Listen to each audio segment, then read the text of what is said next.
there are 7 things that I told you today. ಅದಕ್ಕಾಗಿ ನಿಮಗೆ ನಾನು ಇವತ್ತು 7 ಸಂಗತಿಗಳನ್ನು ಹೇಳಿದ್ದೇನೆ.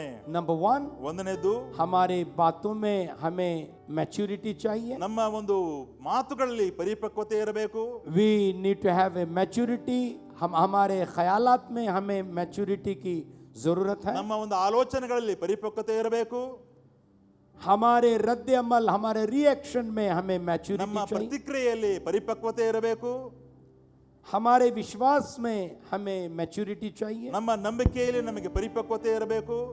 हमारे प्रेम में हमें एक मैच्योरिटी चाहिए. ನಮ್ಮ ಪ್ರೀತಿಯಲ್ಲಿ ಒಂದು ಪರಿಪಕ್ವತೆ ಇರಬೇಕು. हमारे कैरेक्टर में एक मैच्योरिटी चाहिए. ನಮ್ಮ ಸ್ವಭಾವದಲ್ಲಿ ಪರಿಪಕ್ವತೆ ಇರಬೇಕು. हमारे रवैया यानी हमारे एटीट्यूड, मनोभाव में मैच्योरिटी चाहिए. ನಮ್ಮ ಮನೋಭಾವನೆಯಲ್ಲಿ ಪರಿಪಕ್ವತೆ ಇರಬೇಕು. और हमारी जिंदगी में हमें एक मैच्योरिटी चाहिए. ನಮ್ಮ ಜೀವಿತದಲ್ಲಿ ಒಂದು ಪರಿಪಕ್ವತೆ ಇರಬೇಕು.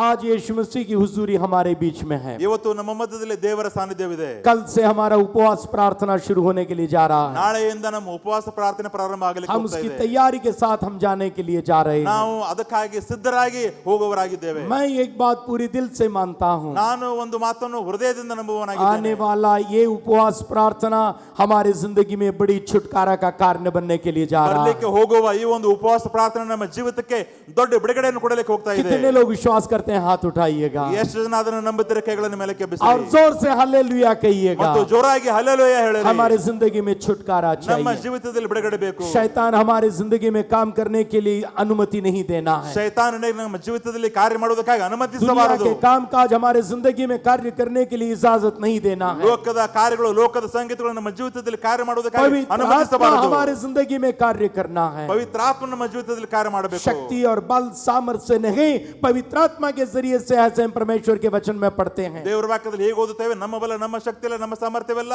ದೇವರ ಆತ್ಮನ ಬಲದಿಂದಲೇ ಎಂಬುದಾಗಿ उसकी ಓದುತ್ತೇವೆ. आत्मा की शक्ति की जरूरत है. ಆತ್ಮನ ಬಲ ನಮಗೆ ಬೇಕು. कितने लोग उसके लिए तैयार हैं? ಎಷ್ಟು ಜನ ಅದಕ್ಕಾಗಿ आज ಸಿದ್ಧರಾಗಿದ್ದಾರೆ? हमारी प्रार्थना ये होना चाहिए. ಇವತ್ತು ನಮ್ಮ ಪ್ರಾರ್ಥನೆ ಇದಾಗಿರಬೇಕು. आए परमेश्वर, मेरी जिंदगी में तू तब्दीली ले ಓ आ. ದೇವರ ನಮ್ಮ ಜೀವಿತದಲ್ಲಿ ಬದಲಾವಣೆ ತೆಗೆದುಕೊಂಡು ಬಾ. और तेरे मेरी जिंदगी में तू कार्य ನನ್ನ कर. ಜೀವಿತದಲ್ಲಿ ನೀನು ಕಾರ್ಯ ಮಾಡು. ऐसे प्रार्थना के साथ परमेश्वर के सन्निधान में जब हम बैठ जाते हैं, ಹೀಗೆ ಪ್ರಾರ್ಥನೆ ಮಾಡುತ್ತಾ ದೇವರ ಸಾನ್ನಿಧ್ಯದಲ್ಲಿ ಕೂತುಕೊಳ್ಳುವಾಗ जरूर परमेश्वर कार्य करना शुरू कर देता है. ನಿಶ್ಚಯವಾಗಿ ದೇವರು ಕಾರ್ಯಗಳನ್ನು ಮಾಡುತ್ತಾನೆ. जो लोग तैयार हैं ना, ಯಾರೆಲ್ಲ ಸಿದ್ಧರಾಗಿದ್ದಾರಲ್ಲ उनको उनके जिंदगी में कार्य करने के लिए आ रहा है. ಅವರಿಗಾಗಿ ಅವರ ಜೀವಿತದಲ್ಲಿ ಕಾರ್ಯ ಮಾಡುವುದಕ್ಕಾಗಿ जो ಬಂದಿದ್ದಾನೆ. तैयार नहीं है, ಯಾರು ಸಿದ್ಧರಿಲ್ಲವೋ, जो अपने मन को सिद्ध नहीं किए हैं, ಯಾರು ತಮ್ಮ ಮನಸ್ಸುಗಳನ್ನು उनकी ಸಿದ್ಧಪಡಿಸಿಕೊಂಡಿಲ್ಲವೋ जिंदगी में कार्य नहीं करेगा. ಅವರ ಜೀವಿತದಲ್ಲಿ ಕಾರ್ಯ ಮಾಡುವುದಿಲ್ಲ. बाइबल में एक वचन ऐसे आता है, ಬೈಬಲ್ನಲ್ಲಿ ಒಂದು ವಚನ ಹೀಗೆ ಬರುತ್ತದೆ, kingdom of God is coming powerfully. ದೇವರ ಒಂದು ರಾಜ್ಯವು ಬಹಳ ಬಲವಾಗಿ ಬರುತ್ತಾ ಇದೆ. खुदा की बादशाही बड़ी शक्ति सामर्थ के साथ आ रही है. ಆ ದೇವರ ರಾಜ್ಯ ಬಹಳ ಬಲಯುತವಾಗಿ ಬರ್ತಾ ಇದೆ. वायलेंट लोग, शक्तिशाली लोग उसको पकड़ रहे हैं. ಬಲಾತ್ಕಾರಿಗಳು ಅದನ್ನು ವಶಪಡಿಸಿಕೊಳ್ತಾರೆ. सब लोग नहीं पकड़ेंगे, ಎಲ್ಲರೂ ಹಿಡಿಯುವುದಿಲ್ಲ. सबको आशीष नहीं मिलेगी. ಎಲ್ಲರಿಗೆ ಆಶೀರ್ವಾದ ಸಿಗುವುದಿಲ್ಲ. आना बैठना सुनना जाना काम नहीं चलेगा. ಹೋಗುವುದು ಬರುವುದು, ಕೂತ್ಕೊಳ್ಳುವುದು ಕೇಳುವುದು ನಡೆಯುವುದಿಲ್ಲ. आते हैं, बैठते हैं, सुनते हैं, चले जाते हैं. ಬರುತ್ತಾರೆ, ಕೂತ್ಕೊಳ್ತಾರೆ, ಕೇಳ್ತಾರೆ, ಹೋಗ್ತಾರೆ. वैसे से काम नहीं चलेगा. ಅದರಿಂದ ಕಾರ್ಯ ನಡೆಯುವುದಿಲ್ಲ. परमेश्वर मुझे छुटकारा चाहिए. ದೇವರ ನನಗೆ ಬಿಡುಗಡೆ ಬೇಕು. मेरे पति के जीवन में, ನನ್ನ ಗಂಡನ ಜೀವಿತದಲ್ಲಿ, मेरे बच्चों के जीवन ನನ್ನ में, ಮಕ್ಕಳ ಜೀವಿತದಲ್ಲಿ, मेरे जीवन में, ನನ್ನ ಜೀವಿತದಲ್ಲಿ, मेरे परिवार में, ನನ್ನ ಕುಟುಂಬದಲ್ಲಿ, मेरे एजुकेशन में, ನನ್ನ ವಿದ್ಯಾಭ್ಯಾಸದಲ್ಲಿ, मेरी बिजनेस में, ನನ್ನ ಬಿಸಿನೆಸ್ ನಲ್ಲಿ, मेरे रिश्ते में, ನನ್ನ ಸಂಬಂಧಗಳಲ್ಲಿ परमेश्वर मुझे छुटकारा चाहिए. ದೇವರೇ ನನಗೆ ಬಿಡುಗಡೆ ಬೇಕು. जब तक छुटकारा नहीं मिलेगा, ಅಲ್ಲಿವರೆಗೆ ಬಿಡುಗಡೆ ಸಿಗುವುದಿಲ್ಲ, उस वक्त तक मैं नहीं जाऊंगी. ಅಲ್ಲಿವರೆಗೆ ನಾನು ಹೋಗುವುದಿಲ್ಲ. जब इस जिद्दी से बैठते ಈ हैं, ಒಂದು ಜಿದ್ದಿಯಿಂದ ಕೂತುಕೊಂಡರೆ, मैं कहता हूं आसमान के बादलों को चीर कर पवित्र आत्मा की शक्ति हमारी जिंदगी में आने वाली है. ನಾನು ಹೇಳುತ್ತೇನೆ, ಆಕಾಶದ ಬಾಗಿಲುಗಳನ್ನು ಒಡೆದು Yes. ದೇವರ ಆಶೀರ್ವಾದ ಮಾಡ್ತಾನೆ. हालेलुया. ಹಲ್ಲೆಲೂಯಾ. ये सूखे सूखे बैठेंगे तो कुछ नहीं रहेगा. ನಾವು ಸುಮ್ಮನೆ ಒಣಗಿ ಕೂತುಕೊಂಡ್ರೆ ಏನು ನಡೆಯುವುದಿಲ್ಲ. मैं कल कैथोलिक सेंटर में जाके प्रचार कर रहा था टीचर्स के लिए, ನಾನು ನಿನ್ನೆ ಕ್ಯಾಥಲಿಕ್ ಸೆಂಟರ್ಗೆ ಹೋಗಿ ಟೀಚರ್ಗಳಿಗೆ ಅಲ್ಲಿ ಪ್ರವಚನ ಹೇಳ್ತಾ ಇದ್ದೆ. और उनको बता रहा था कि भाई कैसे बहुत सूखे रहते हैं लोग, ಜನರು ಹೇಗೆ ಒಣಗಿದವರಾಗಿರ್ತಾರೆ ಎಂಬುದಾಗಿ ಹೇಳ್ತಾ ಇದ್ದೆ. ऐसे लंबा मुंह करके, ಹೀಗೆ ಉದ್ದವಾಗಿರುವ ಮುಖವನ್ನು काला ಇಟ್ಟುಕೊಂಡು, मुंह करके। ಕಪ್ಪಾಗಿರುವ ಮುಖವನ್ನು. क्यों ऐसे हैं बच्चे, क्या हो गया? ಯಾಕಾಗಿದೆ ಮಗನೇ, ಏನಾಯ್ತು? तीनों बच्चे बेटियां हैं पास्टर। ಪಾಸ್ಟರ್ ಅವರೇ, 3 ನನಗೆ ಹೆಣ್ಣು ಮಕ್ಕಳೇನೆ. ಮೂರು ಮಕ್ಕಳು ಹೆಣ್ಣು ಮಕ್ಕಳನ್ನ। 3 ಮಕ್ಕಳು ಹೆಣ್ಣು ಮಕ್ಕಳೇನೆ. इसमें से एक बच्चा तो लड़का होता तो अच्छा हो जाता था। 3ರಲ್ಲಿ ಒಂದು ಗಂಡು ಮಗ ಆಗಿದ್ರೆ ಒಳ್ಳೇದಾಗ್ತಿತ್ತು. तो ये लंबा मुंह करके बैठे हैं। ಈ ರೀತಿಯಾದ ಉದ್ದವಾಗಿರೋ ಮುಖ ಇಟ್ಕೊಂಡು ये ಕೂತಿದ್ದಾರೆ. लंबा मुंह करके बैठते हैं ना, ಈಗ ಉದ್ದವಾಗಿರೋ ಮುಖ ಇಟ್ಕೊಂಡು ಕೂತ್ಕೊಂಡ್ರೆ उनके पास कौन आता है मालूम क्या? ಅವ್ರ ಬಳಿ ಯಾರು ಬರ್ತಾನೋ ಗೊತ್ತಾ? काला आदमी। ಕಪ್ಪಾಗಿರುವ ವ್ಯಕ್ತಿ. हालेलुया। ಹಲ್ಲೆಲೂಯಾ. मैं कहता हूँ जोश के साथ रहना है। ನಾನು ಹೇಳ್ತೇನೆ, ಬಹಳ ಆಸಕ್ತಿಯಿಂದ ಇರಬೇಕು. हालेलुया। ಹಲ್ಲೆಲೂಯಾ. चंद लोग देखे हैं 30-40 साल की उम्र है, ಕೆಲವು ಜನರು ನೋಡಿದ್ದೇನೆ, ಅವರಿಗೆ 30-40 ವಯಸ್ಸಾಗಿದೆ. लेकिन ऐसे चल रहे हैं कि 99 वर्ष के हो गए हैं। 99 ವಯಸ್ಸಾದವರ ಹಾಗೆ ಅವರು ನಡೀತಾರೆ. क्या कि अम्मा कमरीच पकड़ी है क्या माँ? ಏನ್ ಮಾಡೋದು ಯವ, ನರಡಾನ ನಡೆದೈತಿ. ऐसे ही है जो मुंह, उनका मुंह देखने के बाद ಅವ್ರ ಮುಖ ನೋಡಿದ ಮೇಲೆ मैं कहता हूँ जोश वाले होना है। ನಾನು ಹೇಳ್ತೇನೆ, ಬಹಳ ಆಸಕ್ತಿಯಿಂದ ಇರಬೇಕು. उनको चलने के बाद भी ऐसे लगता है 99 इयर्स के हो गए हैं। ಅವರು ನಡೆಯುವುದನ್ನು ನೋಡಿದರೆ ನಮಗೆ ಅನಿಸುತ್ತದೆ ಅವರಿಗೆ 99 ವಯಸ್ಸೇನೋ. और उसके बाद शैतान खुश हो जाता है वैसे लोगों। ಅವಾಗ ಶೈತಾನನಿಗೆ ಅದರಿಂದ ये ಸಂತೋಷವಾಗ್ತದೆ. मेरा पार्टनर है, बा बेटे मैं तेरे साथ जाऊंगा। ಇವು ನನ್ನ ಪಾರ್ಟ್ನರ್ ಆಗಿದ್ದಾನೆ, ಬಾ ಮಗನೇ ನಿನ್ನ ಜೊತೆಗೆ ಬರ್ತೇನೆ. हालेलुया। हालेलुया। ये बिल्डिंग जो बनाए आरडी शानबाग है, इस बिल्डिंग के आर्किटेक्ट का नाम। ಈ ನಮ್ಮ ಕಟ್ಟಡದ ಒಂದು ಆರ್ಕಿಟೆಕ್ಟ್ ಆರ್.ಡಿ. ಶಾನಭಾಗ್ ಅವರಾಗಿದ್ದಾರೆ. 84 इयर्स उसको। ಅವ್ರಿಗೆ 84 ವಯಸ್ಸು. सीढ़ियां मुझसे भी तेजी से चलता है बंदा। ಮೆಟ್ಟಲುಗಳನ್ನು ನನ್ನಕ್ಕಿಂತಲೂ ವೇಗವಾಗಿ ಹತ್ತುತ್ತಾರೆ. लेकिन हमारी चर्च में जो देखा हूं मैं 30-40 साल के ऐसे जा रहे हैं जैसे 99 वर्ष के हो ಆದ್ರೆ रहे ನಮ್ಮ हैं। ಸಭೆ ಸದಸ್ಯರು ನೋಡಿದ್ದೇನೆ, 30-40 ವಯಸ್ಸಾಗಿದೆ, ಬಹಳ ಕಠಿಣವಾಗಿ ಹತ್ತುತ್ತಾರೆ. जोश से जाना है। ನಾವು ಬಹಳ ಆಸಕ್ತಿಯಿಂದ जब ಇರಬೇಕು. तक जोश नहीं है, ಎಲ್ಲಿವರೆಗೆ ಆಸಕ್ತಿ ಇಲ್ಲವೋ शैतान जो उस वक्त तक शैतान काम नहीं करेगा, ಅಲ್ಲಿವರೆಗೆ ಶೈತಾನ ಕೆಲಸ ಮಾಡುವುದಿಲ್ಲ. परमेश्वर कार्य करेगा। ದೇವರ ಕಾರ್ಯ जब ಮಾಡ್ತಾನೆ. जोश नहीं है, ಯಾವಾಗ ಆಸಕ್ತಿ ಇಲ್ಲವೋ, होश नहीं है, ನಮಗೆ ಒಂದು ಬುದ್ಧಿ ಇಲ್ಲವೋ, और जब हमारे जिंदगी में परमेश्वर की आत्मा के लिए ज़ील नहीं है, ಯಾವಾಗ ದೇವರ ಒಂದು ಕಾರ್ಯಕ್ಕಾಗಿ ನಮಗೆ ಆಸಕ್ತಿ ಇಲ್ಲವೋ, परमेश्वर कार्य नहीं करेगा। ದೇವರ ಕಾರ್ಯ ಮಾಡುವುದು. ಹಲ್ಲೆಲೂಯಾ. मैं कहता हूं ऐसे रहेंगे ना, ಹೀಗೆ ಇರುವುದಾದ್ರೆ जवानी वापस आ जाती है। ಯೌವನ ತಿರುಗಿ ಬರುತ್ತದೆ. हालेलुया। ಹಲ್ಲೆಲೂಯಾ. अगर नहीं है, ಇಲ್ಲದೆ ಹೋದರೆ जवान लोग बूढ़े हो जाते हैं, ಯೌವನಸ್ಥರು ವಯಸ್ಸಾದವರಾಗ್ತಾರೆ, ಮುದುಕರಾಗ್ತಾರೆ. गाल अंदर जाके ಗಲ್ಲ ಒಳಗಡೆ ಹೋಗ್ತದೆ, सूखा ಒಣಗಿದವರಾಗಿರ್ತಾರೆ. मेरे बाल तो गए हैं, आ रहे नहीं हो। ನನ್ನ ಕೂದಲು ಹೋಗಿದೆ, ಅದು ಬರುವುದಿಲ್ಲ. गोवा गया था मैं कल, ನಿನ್ನೆ ಗೋವಾಗ ನಾನು ಹೋಗಿದ್ದೆ. 1 बजे चले जाके रात को आ गए हम। 1 ಗಂಟೆಗೆ ಹೋಗಿ ರಾತ್ರಿ ಬಂದ್ವಿ. रात 1 बजे सोया मैं, ರಾತ್ರಿ 1 ಗಂಟೆಗೆ ಮಲಗಿದೆ. और जल्दी उठा सुबह को। ಬೆಳಗ್ಗೆ ಬೇಗನೆ ಎದ್ದೆ. जब मैं मेहनत करने वाले नहीं बनते ना, ನಾವು ಯಾವಾಗ ಕಷ್ಟ ಪಡುವವರಲ್ಲ, उस वक्त परमेश्वर कार्य नहीं करेगा। ಅಲ್ಲಿವರೆಗೆ ದೇವರ ಕಾರ್ಯ ಮಾಡುವುದಿಲ್ಲ. हालेलुया। ಹಲ್ಲೆಲೂಯಾ. जब मेहनत करे, आप मेहनत करेंगे तो परमेश्वर कार्य करेगा। ನೀವು ಕಷ್ಟ ಪಟ್ಟರೆ ಮಾತ್ರ ದೇವರ ಕಾರ್ಯ ಮಾಡ್ತಾನೆ. 10 बजे तक सोएगा, 10 ಗಂಟೆವರೆಗೆ ಮಲಗುತ್ತೇವೆ. और 11 बजे उठ के मुंह धो के निकलेगा। 11 ಗಂಟೆಗೆ ಎದ್ದು ಮುಖ ತೊಳೆದು ಹೊರಗಡೆ ಬರ್ತೇವೆ. बडोरी बडोरी बडोरी ಬಡವರಿ ಬಡವರಿ ಬಡವರಿ ಅಂದ್ರೆ, और येडियुरप्पा के पीछे चले पड़ेंगे। ಮತ್ತು ಯಡಿಯೂರಪ್ಪ ಹಿಂದೆ क्या उनका नाम? हाँ, सिद्धरामैया के पीछे चलेंगे। ಸಿದ್ದರಾಮಯ್ಯ ಅವರ ಹಿಂದೆ ಹೋಗ್ಬಿಡ್ತೇವೆ. बस फ्री करो, बस फ्री करो, ಬಸ್ ಫ್ರೀ ಮಾಡು, और पैसे चावल के लिए पैसे दे दो, ಅಕ್ಕಿಗಾಗಿ ಹಣವನ್ನು ಕೊಡು, पैसे दो पैसे दो पैसे दो। ಹಣ ಕೊಡು ಹಣ ಕೊಡು ಹಣ ಕೊಡು. परमेश्वर के रास्ते में चलने वाले दूसरों के सामने हाथ फसारने वाले नहीं होते, ದೇವರ ಮಾರ್ಗದಲ್ಲಿ ನಡೆಯುವವರು ಬೇರೆಯವರ ಕೈಗೆ ಒಡ್ಡುವುದಿಲ್ಲ, दूसरों को देने वाले होते हैं। ಬೇರೆಯವರಿಗೆ ಅವರು ಕೊಡ್ತಾರೆ. मालूम है क्या हो रहा है? ಏನಾಗ್ತಾ ಇದೆ ನಿಮಗೆ ಗೊತ್ತಾ?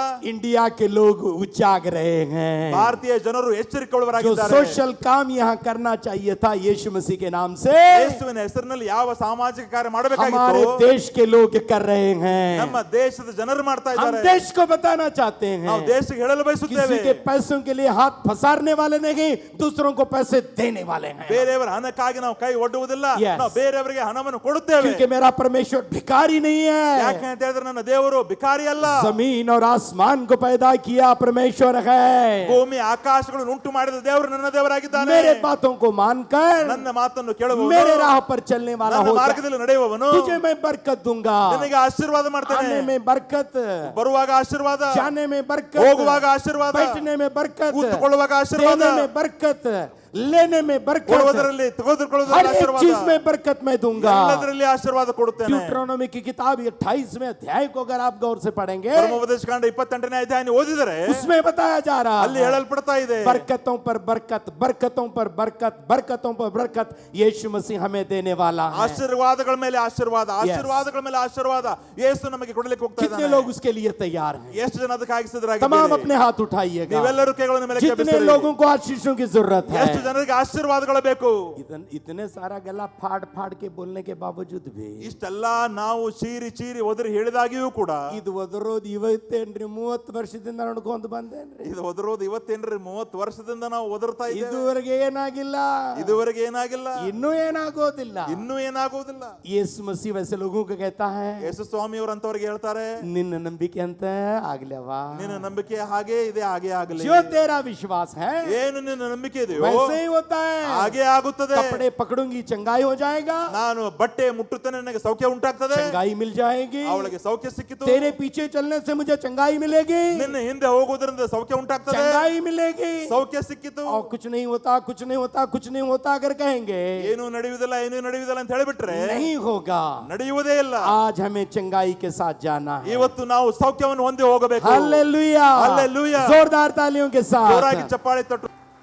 चलिए हम परमेश्वर के सन्निधान में परमेश्वर के वचन को ध्यान करने के लिए जा रहे हैं। ಬನ್ನಿರಿ ದೇವರ ವಾಕ್ಯವನ್ನು ಬೈಬಲ್ ನಿಂದ ಧ್ಯಾನ ಮಾಡಿಕೊಳ್ಳೋಣ। हम marks of A mature man, ये परिपक्वता इंसान के निशानियों के बारे में आज मैं आपसे बात करने के लिए जा रहा ಇವತ್ತು ಒಬ್ಬ ಪರಿಪಕ್ವತೆ ವ್ಯಕ್ತಿಯ 10 ಗುರುತುಗಳನ್ನು ನೋಡಲಿಕ್ಕೆ ಹೋಗ್ತಾ हूं। ಇದ್ದೇವೆ। और मैं चंद बातें आपके सामने बताने के लिए जा रहा ನಿಮ್ಮ हूं, ಮುಂದೆ ಕೆಲವು विषयಗಳನ್ನು ಹೇಳಲಿಕ್ಕೆ ಹೋಗ್ತಾ ಇದ್ದೇನೆ। कैसे एक मैच्योर्ड इंसान उसकी निशानियां क्या क्या होती हैं। ಒಬ್ಬ ಪರಿಪಕ್ವತೆಯ ವ್ಯಕ್ತಿಯ ಒಂದು ಗುರುತುಗಳು ಏನಿರುತ್ತವೆ? पहली बात जो है, ಮೊದಲನೇದು उसकी बातों में मैच्योरिटी होती है। ಆತನ ಮಾತುಗಳಲ್ಲಿ ಪರಿಪಕ್ವತೆ ಇರುತ್ತದೆ। हमारे बातों में मैच्योरिटी, ನಮ್ಮ ಮಾತುಗಳಲ್ಲಿ ಪರಿಪಕ್ವತೆ। सब मिलकर कहो, बातों में ಪರಿಪಕ್ವತಾ, ಹೇಳ್ರಿ, ನಮ್ಮ ಬಾಯಿ ಮಾತುಗಳಲ್ಲಿ ಪರಿಪಕ್ವತೆ, ಮಾತುಗಳಲ್ಲಿ ಪರಿಪಕ್ವತೆ, ಮಾತುಗಳಲ್ಲಿ ಪರಿಪಕ್ವತೆ, हालेलुया, बातों में होना चाहिए। ಮಾತುಗಳಲ್ಲಿ ಇರಬೇಕು। चंद लोग बहुत नेगेटिव होते हैं, ಕೆಲವು ಜನರು ಬಹಳ ನಕಾರಾತ್ಮಕವಾಗಿರ್ತಾರೆ। ಆಗೋದಿಲ್ಲ, ಆಗೋದಿಲ್ಲ, ಹೋಗೋದಿಲ್ಲ, ಹೋಗೋದಿಲ್ಲ, ನಡೆಯೋದಿಲ್ಲ, ನಡೆಯೋದಿಲ್ಲ, ಇಲ್ಲ ಇಲ್ಲ ಇಲ್ಲ ಇಲ್ಲ, ಯಾವಾಗಲೂ ಇಲ್ಲ ಇಲ್ಲ ಇಲ್ಲ वैसे लोगों को वैसे ही होता है। ಅಂತವರಿಗೆ ಹಾಗೆ ಆಗುತ್ತದೆ। लोग कहते हैं हाँ होता है, ಕೆಲವು ಜನ ಹೇಳ್ತಾರೆ ಆಗ್ತದೆ, मैं जाती हूँ, ನಾನು ಹೋಗ್ತೇನೆ, मैं करता हूँ, ನಾನು ಮಾಡುತ್ತೇನೆ, ऐसे लोगों को होता है। ಅಂತ ಜನರಿಗೆ ಅದು ಆಗುತ್ತದೆ। चंद लोग नेगेटिव कहते हैं, ಕೆಲವು ಜನರು ನಕಾರಾತ್ಮಕ ಹೇಳ್ತಾರೆ। सब जो कुछ देखते हैं तो सब अंधेरा ही नजर आता है। ಏನೆಲ್ಲ ನೋಡ್ತಾರೆ ಅವ್ರಿಗೆಲ್ಲರೂ ಕತ್ತಲೇ ಕಾಣುತ್ತದೆ। मैं कहता हूँ वैसे लोग जो हैं अपनी जिंदगी में कुछ पा नहीं सकते। ನಾನು ಹೇಳ್ತೇನೆ, ಅಂತ ಜನರಿಗೆ ಅವರ ಜೀವಿತದಲ್ಲಿ ಏನೂ ಸಿಗುವುದಿಲ್ಲ। मैच्योरिटी इन आवर टॉक, ನಮ್ಮ ಒಂದು ಮಾತುಗಳಲ್ಲಿ ಪರಿಪಕ್ವತೆ। याकूब की किताब 3 अध्याय में हम ऐसे पढ़ते हैं, ಯಾಕೋಬನು ಬರೆದ ಪತ್ರಿಕೆ 3ನೇ ಅಧ್ಯಾಯದಲ್ಲಿ ಹೀಗೆ ಓದುತ್ತೇವೆ। और उसके दूसरे वचन में ऐसे एक वचन आता है, ಅದರಲ್ಲಿ 2ನೇ ವಚನ ಹೀಗೆ ಬರುತ್ತದೆ, इसलिए हम सब के सब अक्सर खता करते हैं, गलतियां करते हैं। ಅನೇಕ ವಿಷಯಗಳಲ್ಲಿ ನಾವೆಲ್ಲರೂ ತಪ್ಪುವುದುಂಟು। अक्सर हम गलतियां होती हैं, ಯಾವಾಗಲೂ ನಾವು ಕೆಲವು ಸರ್ತಿ ತಪ್ಪುಗಳನ್ನು ಮಾಡ್ತೇವೆ। विश्वासी हो या पास्टर हो, ವಿಶ್ವಾಸಿ ಆಗಿರಬಹುದು, ಪಾಸ್ಟರ್ ಆಗಿರಬಹುದು, क्रिश्चियन हो या नॉन क्रिश्चियन, ಕ್ರೈಸ್ತರಾಗಿರಬಹುದು, ಅಕ್ರೈಸ್ತರಾಗಿರಬಹುದು, नए बिलीवर हो या पुराने, ಹೊಸ ವಿಶ್ವಾಸಿ ಆಗಿರಬಹುದು, ಹಳೆ ವಿಶ್ವಾಸಿ हम ಆಗಿರಬಹುದು, सब अलग अलग वक्त पर अक्सर गलतियां करते ही हैं। ನಾವೆಲ್ಲರೂ ಬೇರೆ ಬೇರೆ ಸಮಯಗಳಲ್ಲಿ ತಪ್ಪುಗಳನ್ನು ಮಾಡೇ ಮಾಡ್ತೇವೆ। लेकिन कामिल शख्स वो है जो बातों में खता नहीं करे। ಒಬ್ಬನು ಮಾತಿನಲ್ಲಿ ತಪ್ಪದಿದ್ದರೆ ಅವನು ಶಿಕ್ಷಿತನೂ ಆಗಿದ್ದಾನೆ।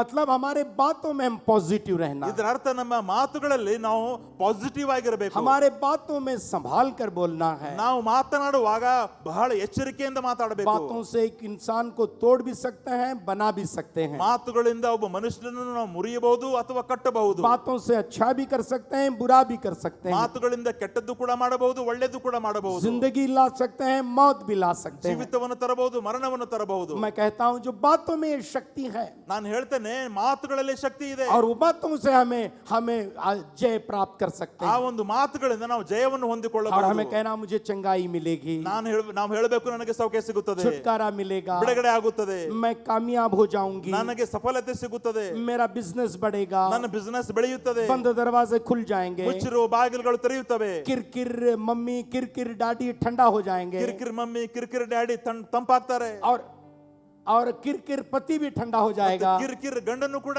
ಗಪ್ಪಾಗಿ ಬಿಡ್ತಾನೆ. और ये विश्वास हम करेंगे ना ಈ ನಂಬಿಕೆನ ಬಿಡುವುದಾದ್ರೆ परमेश्वर हमारे जिंदगी में कार्य करेगा. ದೇವರು ನಮ್ಮ ಜೀವಿತದಲ್ಲಿ ಕಾರ್ಯ ಮಾಡ್ತಾನೆ. चंद लोग बच्चों को लाते हैं, ಕೆಲವು ಜನರು ಮಕ್ಕಳನ್ನ ಕರ್ಕೊಂಡು ಬರ್ತಾರೆ. कहते हैं कि बच्चा ठीक ही नहीं होगा पास्टर, ಅವ್ರು ಹೇಳ್ತಾರೆ ನಮ್ಮ ಮಕ್ಕಳು ಸರಿನೇ ಆಗೋದಿಲ್ರಿ, ऐसे ही रहेगा पास्टर, ಹಾಗೆ ಇರ್ತಾನ್ರಿ ಪಾಸ್ಟರ್, पैसा बच्चा वैसे ही रहता है. ಮಗು ಹಾಗೆ ಇದ್ದು ಬಿಡ್ತಾರೆ. हमें कहना मेरा बच्चा ठीक हो जाएगा, ನಾವು ಹೇಳಬೇಕು ನಮ್ಮ ಮಕ್ಕಳು ಸರಿ ಆಗ್ತಾರೆ, मेरा पति ठीक हो ನನ್ನ जाएगा, ಗಂಡನು ಸರಿ ಆಗ್ತಾನೆ, मेरी पत्नी ठीक हो ನನ್ನ जाएगी, ಹೆಂಡತಿ ಸರಿ ಆಗ್ತಾಳೆ, मेरा बिजनेस आगे आएगा. ನನ್ನ ಬಿಸಿನೆಸ್ ಮುಂದೆ ಬರುತ್ತದೆ. ऐसे पॉजिटिव लफ्ज हमें कहने वाले ಹೀಗೆ होना है. ಸಕಾರಾತ್ಮಕ ಮಾತುಗಳನ್ನು ನಾವು ಹೇಳಬೇಕು. और उसके साथ साथ हमारे बातों में मैच्योरिटी होना है. ಅದರೊಟ್ಟಿಗೆ ನಮ್ಮ ಮಾತುಗಳಲ್ಲಿ ಪರಿಪಕ್ವತೆ ಇರಬೇಕು. चंद लोगों को देखा हूं उम्र होने के बावजूद भी छोटे बच्चों के जैसे बात करते हैं. ಕೆಲವು ಜನರನ್ನು ನೋಡಿದ್ದೇನೆ, ವಯಸ್ಸಾದಾಗಿಯೂ ಕೂಡ ಒಂದು ಚಿಕ್ಕ ಮಕ್ಕಳ ಹಾಗೆ ಅವರು ಮಾತಾಡ್ತಾರೆ. So मैं कहता हूं हमारी बातों में पुख्तगी होना चाहिए ನಾನು ಹೇಳ್ತೇನೆ, ನಮ್ಮ ಮಾತುಗಳಲ್ಲಿ ಒಂದು ಪರಿಪಕ್ವತೆ ಇರಬೇಕು, और उसमें कुछ दम रहना चाहिए, ಅದರಲ್ಲಿ ಏನಾದರೂ ಒಂದು ಬಲವಿರಬೇಕು, उसमें सच्चाई रहना चाहिए, ಅದರಲ್ಲಿ ಸತ್ಯವಿರಬೇಕು. और हमारी जुबान को संभाल के कार्य करने वाले ಮತ್ತು होना ನಾವು चाहिए. ಬಾಯಿಯನ್ನು ಹತೋಟಿಲಿ ಇಟ್ಟುಕೊಂಡು ಮಾತಾಡಬೇಕು. जुबान को आग की चिंगारी से कंपेयर किया गया है. ನಾಲಿಗೆಯನ್ನು ಒಂದು ಬೆಂಕಿಯ ಒಂದು ಕಿಡಿಗೆ ಹೋಲಿಕೆ ಮಾಡಲ್ಪಟ್ಟಿದೆ. तो थोड़ा सी चिंगारी लगा दो, ಸ್ವಲ್ಪ ಒಂದು ಕಿಡಿಯನ್ನು ಹಾಕ್ರಿ, पूरा जंगल जलकर बर्बाद हो ಇಡೀ जाएगा. ಅರಣ್ಯವೇ ಸುಟ್ಟು ಹೋಗುತ್ತದೆ. इसी तीसरे अध्याय में याकूब इस जुबान को जहर से कंपेयर कर रहे हैं. ಇದೇ ಒಂದು ಮೂರನೇ ಅಧ್ಯಾಯದಲ್ಲಿ ಯಾಕೋಬನು ಒಂದು ನಾಲಿಗೆಯನ್ನ ಒಂದು ವಿಷಕ್ಕೆ ಹೋಲಿಕೆ ಮಾಡ್ತಾ ಇದ್ದಾನೆ. थोड़ा सा जहर काफी है, ಸ್ವಲ್ಪವೇ ವಿಷ ಸಾಕು, मौत ले आता है. ಮರಣವನ್ನು ತರುತ್ತದೆ. छोटी सी बात, ಚಿಕ್ಕ ಒಂದು ಮಾತು अगर छोटी सी बात के जरिए से मौत ला रही है, ಒಂದು ಚಿಕ್ಕ ಮಾತಿನಿಂದ ಒಂದು ಮರಣ ತರುವುದಾದರೆ वो इसी जुबान से छोटी सी बातों से जिंदगी ला सकते हैं हम. ಅದೇ ಒಂದು ನಾಲಿಗೆಯಿಂದ ಒಂದು ಚಿಕ್ಕ ಮಾತಿನಿಂದ ಒಂದು ಜೀವವನ್ನು ಕೊಡಬಹುದು. So इसलिए हमारी जुबान मैच्योर होना चाहिए, ಅದಕ್ಕಾಗಿ ನಮ್ಮ ನಾಲಿಗೆ, ನಮ್ಮ ಮಾತುಗಳು ಪರಿಪಕ್ವತೆ ಉಳ್ಳದಾಗಿರಬೇಕು. और जुबान हमारी मैच्योर्ड होना इतना ही नहीं, ನಮ್ಮ ಮಾತುಗಳು, ನಮ್ಮ ನಾಲಿಗೆ ಪರಿಪಕ್ವತೆ ಆಗೋದಷ್ಟೇ ಅಲ್ಲ, हमारे ख्यालात भी मैच्योर्ड होना चाहिए, ನಮ್ಮ ಆಲೋಚನೆಗಳು ಕೂಡ ಪರಿಪಕ್ವತೆ हमारे थॉट्स भी मैच्योर्ड होना चाहिए. ನಮ್ಮ ಆಲೋಚನೆಗಳು ಕೂಡ ಪರಿಪಕ್ವತೆ ಇರಬೇಕು. और इब्रानियों की किताब 5वें अध्याय उसके 13वें वचन से पढ़ेंगे, ಇಬ್ರಿಯರಿಗೆ ಬರೆದ ಪತ್ರಿಕೆ 5ನೇ ಅಧ್ಯಾಯ 13ನೇ ವಚನದಲ್ಲಿ ಓದುತ್ತೇವೆ, सख्त गिज़ा पूरे उम्र वालों को लिए है, जो होती है जिनके हवास काम करते करते नेक और बद में इम्तियाज करने के लिए तेज हो जाते हैं. 14वां वचन, ಹಾಲು ಬೇಕಾದವನು ಕೂಸಿನಂತಿದ್ದು ನೀತಿ ವಾಕ್ಯದ ಅನುಭವದಿಲ್ಲವನಾಗಿದ್ದಾನೆ. 14वां वचन, 14वां ಗಟ್ಟಿಯಾದ ಆಹಾರವು Yes. ಪ್ರಾಯಸ್ಥರಿಗೋಸ್ಕರ, ಅಂದರೆ ಜ್ಞಾನೇಂದ್ರಿಯಗಳನ್ನು ಸಾಧನೆಯಿಂದ ಶಿಕ್ಷಿಸಿಕೊಂಡು ಇದು ಒಳ್ಳೆಯದು ಅದು ಕೆಟ್ಟದ್ದು ಎಂಬ ಭೇದವನ್ನು ತಿಳಿದವರಿಗೋಸ್ಕರವಾಗಿದೆ. मतलब वो समझदार इंसान हो जाता है, ಇದರ ಅರ್ಥ ಅವನು ತಿಳುವಳಿಕೆ ಉಳ್ಳವನಾಗ್ತಾನೆ. उसका माइंड समझा देता है ये सच है ये गलत है, ಆತನ ಮನಸ್ಸು ಇದು ತಪ್ಪು ಅದು ಸರಿ ಎಂಬುದಾಗಿ ತಿಳಿಸುತ್ತದೆ. ये अच्छा इंसान है या बुरा इंसान है. ಇವನು ಒಳ್ಳೆ ಒಬ್ಬ ವ್ಯಕ್ತಿ, ಒಬ್ಬ ಇವನು ಕೆಟ್ಟ ವ್ಯಕ್ತಿ. ये फौरन उसका माइंड उसको समझा देता है. ತಕ್ಷಣವೇ ಅವನ ಮನಸ್ಸು ಒಂದು ತಿಳಿಸುತ್ತದೆ. सो ये समझदारी हमें होना बहुत जरूरी ಈ है. ತಿಳುವಳಿಕೆ ನಮಗೆ ಇರಬೇಕು. अच्छे लोग भी हैं, बुरे लोग भी हैं, ಒಳ್ಳೆ ಜನರು ಇದ್ದಾರೆ, ಕೆಟ್ಟ ಜನರು ಕೂಡ ಇದ್ದಾರೆ. अच्छे विश्वासी हैं, बुरे विश्वासी हैं, ಒಳ್ಳೆ ವಿಶ್ವಾಸಗಳಿದ್ದಾರೆ, ಕೆಟ್ಟ ವಿಶ್ವಾಸಗಳಿದ್ದಾರೆ. अच्छे पास्टर भी हैं, बुरे पास्टर भी हैं, ಒಳ್ಳೆ ಪಾಸ್ಟರ್ಗಳಿದ್ದಾರೆ, ಕೆಟ್ಟ ಪಾಸ್ಟರ್ ಕೂಡ ಇದ್ದಾರೆ. अच्छा प्रार्थना करने वाले भी हैं, प्रार्थना करके बुरा करने वाले भी हैं. ಒಳ್ಳೆ ಪ್ರಾರ್ಥನೆ ಮಾಡುವವರು ಕೂಡ ಇದ್ದಾರೆ, ಪ್ರಾರ್ಥನೆ ಮಾಡಿ ಕೆಟ್ಟದ್ದನ್ನು ಕೂಡ ಮಾಡುವವರು ಇದ್ದಾರೆ. हमारे मेंटल मैच्योरिटी होना चाहिए. ನಮ್ಮ ಒಂದು ಮಾನಸಿಕತೆ, ಒಂದು ಬುದ್ಧಿವಂತಿಕೆ, ಒಂದು ಪರಿಪಕ್ವತೆ ಆಗಿರಬೇಕು. देखने के बाद पता लगाना होगा. ನೋಡಿದ ಕೂಡಲೇ ನಮಗೆ ಗೊತ್ತಾಗಬೇಕು. यीशु मसीह खुद अपने चेलों से प्रचार करते वक्त एक बार ऐसे बताए, ಯೇಸು ಸ್ವಾಮಿಯವರು ಸ್ವತಃ ಪ್ರಚಾರ ಮಾಡುವಾಗ ತನ್ನ ಶಿಷ್ಯರಿಗೆ ಹೇಳಿದ್ದಾರೆ, उनके फलों से आपको मालूम होगा, ಅವರ ಫಲಗಳಿಂದ ನಮಗೆ ತಿಳಿಯುತ್ತದೆ, उनके कामों से आपको मालूम होगा, ಅವರ ಕೆಲಸಗಳಿಂದ ನಮಗೆ ಗೊತ್ತಾಗುತ್ತದೆ, उनके देखने से आपको मालूम हो ಅವರನ್ನು जाएगा, ನೋಡುವುದರಿಂದ ನಮಗೆ ಗೊತ್ತಾಗುತ್ತದೆ, उन पर आप नजर दौड़ाने से मालूम हो जाएगा. ನೀವು ಅವರನ್ನು ಗಮನಿಸುವುದರಿಂದ ನಮಗೆ ಗೊತ್ತಾಗುತ್ತದೆ. एक बार यीशु मसीह फरीसी से बात करते करते ऐसे बताए, ಒಂದು ಸಲ ಪರಿಸರದೊಂದಿಗೆ ಮಾತನಾಡುತ್ತಾ ಯೇಸು ಸ್ವಾಮಿ ಹೀಗೆ ಹೇಳಿದರು, आसमान की तरफ आप नजर दौड़ा कर देखने के बाद आप अंदाजा लगा सकते हैं कि बारिश होने वाली है या ना होने वाली है, ಆಕಾಶದ ಕಡೆಗೆ ಮೋಡಗಳನ್ನು ನೋಡಿ ನಿಮಗೆ ಗೊತ್ತಾಗುತ್ತದೆ ಮಳೆ ಆಗುತ್ತದೆ ಇಲ್ಲೋ ಎಂಬುದಾಗಿ. लेकिन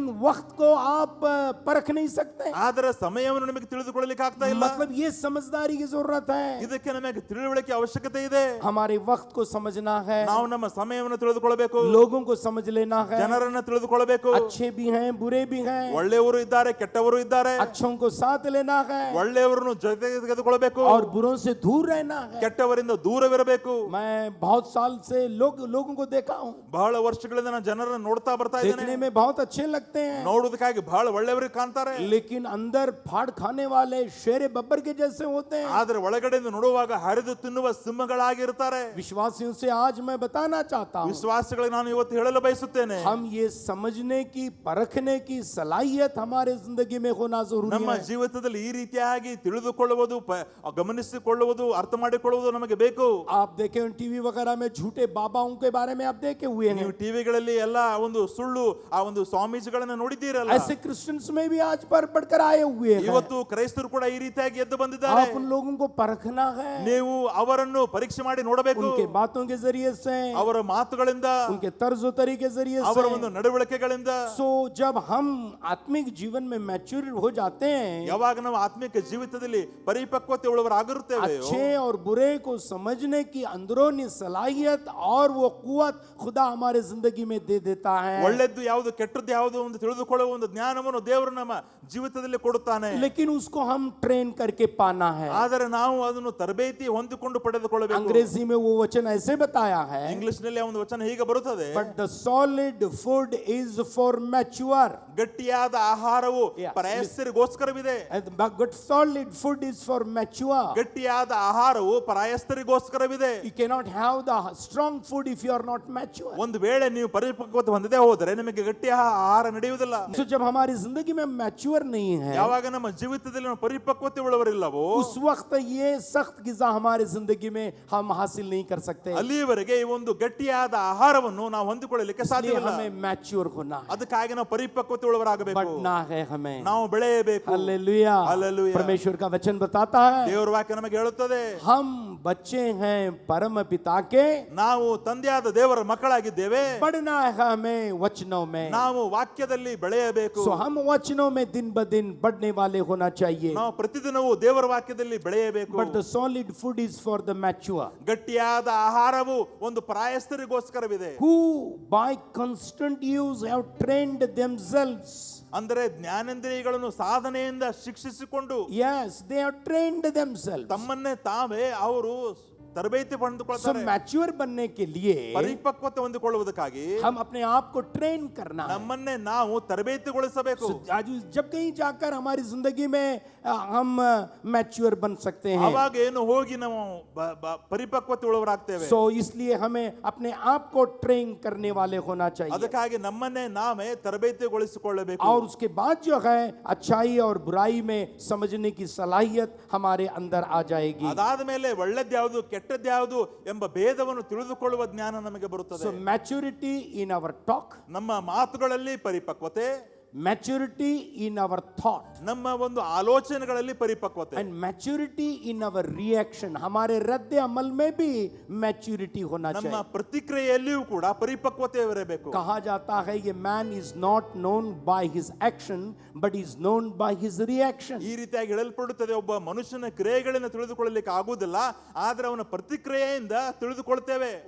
How is my reaction? ನನ್ನ ಒಂದು ಪ್ರತಿಕ್ರಿಯೆ ಹೇಗಿದೆ? Suddenly doctor told me that I am sick man, ತಕ್ಷಣವೇ ಡಾಕ್ಟರ್ ಹೇಳ್ತಾರೆ ನೀನು ರೋಗಿಯಾಗಿದ್ದಿ, और suddenly बताता है कि ऐसी सी बीमारी मुझे है। ತಕ್ಷಣವೇ ಡಾಕ್ಟರ್ ಹೇಳ್ತಾರೆ ಈ ಒಂದು ರೋಗ ನಿನಗಿದೆ. हमारा रिएक्शन उसको कैसे हो जाता है? ಅದಕ್ಕೆ ನಮ್ಮ ಪ್ರತಿಕ್ರಿಯೆ ಹೇಗಿರುತ್ತದೆ? Some people, चंद लोग हमें कुछ बुरा भला कहते हैं, ಕೆಲವು ಜನರು ನಮಗೆ ಏನಾದರೂ ಕೆಟ್ಟದ್ದನ್ನು ಹೇಳ್ತಾರೆ, हमारे खिलाफ माहौल उभर कर आ जाता ನಮ್ಮ है, ವಿರುದ್ಧವಾಗಿ ಆ ಒಂದು ಪರಿಸ್ಥಿತಿ ಎದುರಾಗಿ ಬರುತ್ತದೆ. और उसके बारे में हमारा रद्द अमल, हमारा रिएक्शन कैसे होता है, ಅದರ ಕುರಿತಾಗಿ ನಮ್ಮ ಒಂದು ಪ್ರತಿಕ್ರಿಯೆ ಹೇಗಿರುತ್ತದೆ? उसमें हम मैच्योर होना चाहिए। ಅದರಲ್ಲಿ ನಾವು ಪರಿಪಕ್ವತೆ याकूब ಉಳ್ಳವರಾಗಬೇಕು. की किताब पहला अध्याय उसके दूसरे और तीसरे और चौथे वचन में हम ऐसे पढ़ते हैं, ಯಾಕೋಬನ ಬರೆದ ಪತ್ರಿಕೆ 1ನೇ ಅಧ್ಯಾಯ 2, 3, 4ರಲ್ಲಿ ಹೀಗೆ ಓದುತ್ತೇವೆ. अंग्रेजी में हम ऐसे पढ़ते हैं, ಇಂಗ್ಲಿಷ್ ನಲ್ಲಿ ನಾವು ಹೀಗೆ ಓದುತ್ತೇವೆ, consider it pure joy when you are facing the various trials in your life. ನಿಮ್ಮ ಜೀವಿತದಲ್ಲಿ ನಾನಾ ಒಂದು ವಿಧಗಳಿಗೆ ಕಷ್ಟಕ್ಕೆ ಒಳಗಾದಾಗ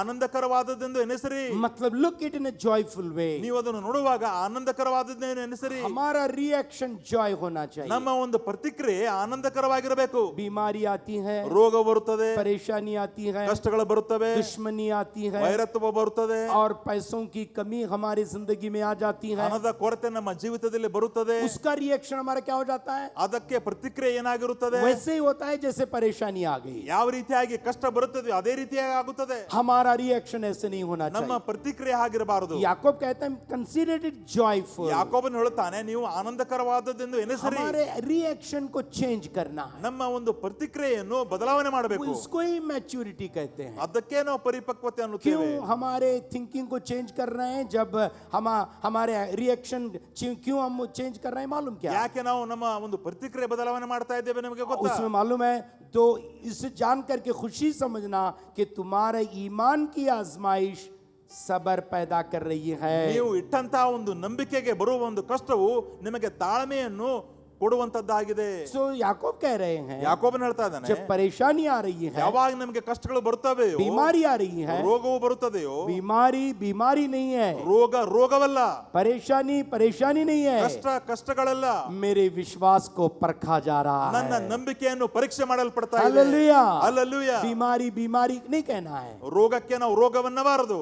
बीमारी है नहीं कहना है, ರೋಗವಿದೆ ರೋಗವಿದೆ ರೋಗವಿದೆ ಅನ್ನಬಾರದು. गरीबी को गरीबी नहीं कहना है, ಬಡತನಕ್ಕೆ ಬಡತನ ಅನ್ನಬಾರದು. उसको कहना मेरे विश्वास को परखा जा रहा ಅದಕ್ಕೆ है. ನಾವು ಹೇಳಬೇಕು, ನನ್ನ ನಂಬಿಕೆ ಪರೀಕ್ಷೆಗೆ ಒಳಗಾಗ್ತಾ ಇದೆ. याकूब कह रहे हैं ಯಾಕೋಬನು ಹೇಳ್ತಾ ಇದ್ದಾನೆ, जब अलग अलग परेशानी में आप मुब्तला हो जाते ನೀವು हो, ನಾನಾ ವಿಧವಾದ ಕಷ್ಟಗಳಲ್ಲಿ ಬಿದ್ದಿರುವಾಗ, ये मुसीबतें नहीं ಈ है, ಕಷ್ಟಗಳು ಕಷ್ಟಗಳಲ್ಲ, मेरे विश्वास को परखा जा रहा ನನ್ನ है. ನಂಬಿಕೆಯನ್ನು ಪರೀಕ್ಷೆ ಮಾಡಲ್ಪಡ್ತಾ ಇದೆ. क्यों मेरे विश्वास को परखा जा रहा है? ಯಾಕೆ ನನ್ನ ನಂಬಿಕೆ ಪರೀಕ್ಷೆ ಒಳಗಾಗ್ತಾ ಇದೆ? ताकि मेरे अंदर सब्र पैदा हो जाए. ಯಾಕಂತ ಹೇಳಿದ್ರೆ ನನ್ನ ಒಳಗಡೆ ತಾಳ್ಮೆ ಬರಬೇಕು. सब्र पैदा होना है. ತಾಳ್ಮೆ ಬರಬೇಕು. अगर सब्र नहीं पैदा हो गई, ಒಂದು ವೇಳೆ ತಾಳ್ಮೆ ಬರದೇ ಹೋದರೆ कब्र नजदीक आ जाएगी. ಸಮಾಧಿ ಹತ್ತಿರ ಬರುತ್ತದೆ. कब्र और सब्र एक आपस में रिश्तेदार हैं वो. ಉರ್ದುನಲ್ಲಿ ನೋಡುವಾಗ ಸಬರ್ ಮತ್ತು ಕಬರ್ ಎರಡು ಒಟ್ಟಾಗಿ ಬರುತ್ತವೆ. मतलब सब्र करते जाएंगे ना, ನಾವು ತಾಳ್ಮೆಯಿಂದ ಇರುವುದಾದರೆ कब्र दूर होते जाएगी. ಸಮಾಧಿ ದೂರ ಹೋಗ್ತದೆ. सब्र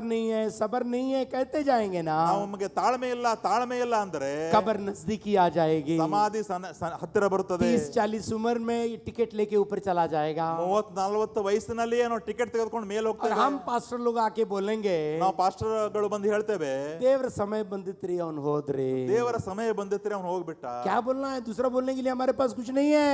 ಏನ್ ಹೇಳೋದು? ಹೇಳಲಿಕ್ಕೆ ಬೇರೆ ಮಾತುಗಳೇ ಇಲ್ಲ. मैं कहता हूँ सब्र से करेंगे तो ताकत मिलेगी. ನಾನು ಹೇಳ್ತೇನೆ, ತಾಳ್ಮೆಯಿಂದ ಇರುವುದಾದ್ರೆ ನಮಗೆ ಶಕ್ತಿ ಸಿಗುತ್ತದೆ.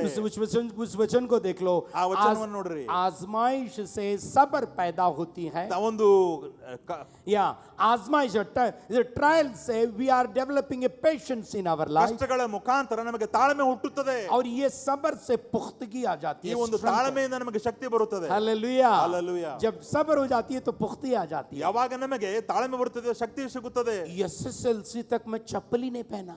SSLC ವರೆಗೆ ನಾನು ಚಪ್ಪಲಿ ಹಾಕೊಂಡಿಲ್ಲ. चप्पल नहीं थे. ನನಗೆ ಚಪ್ಪಲೇ ಇಲ್ಲ. मैं सन्यासी बना था इसकी वजह से नहीं. ನಾನು ಸನ್ಯಾಸಿ ಆಗಿದ್ದೇನೆಂಬುದಾಗಿ ಅದರ ಅರ್ಥ ಅಲ್ಲ. ಅಮ್ಮ ಸನ್ಯಾಸಿ ಆಗಿರೋದ್ರಿಂದ ಅಲ್ಲ, ರೊಕ್ಕ ಇಲ್ಲದೆ ಇರೋದ್ರಿಂದ. ನನ್ನ ಹತ್ರ ಹಣ ಇಲ್ಲದೆ ಇರುವುದರಿಂದ.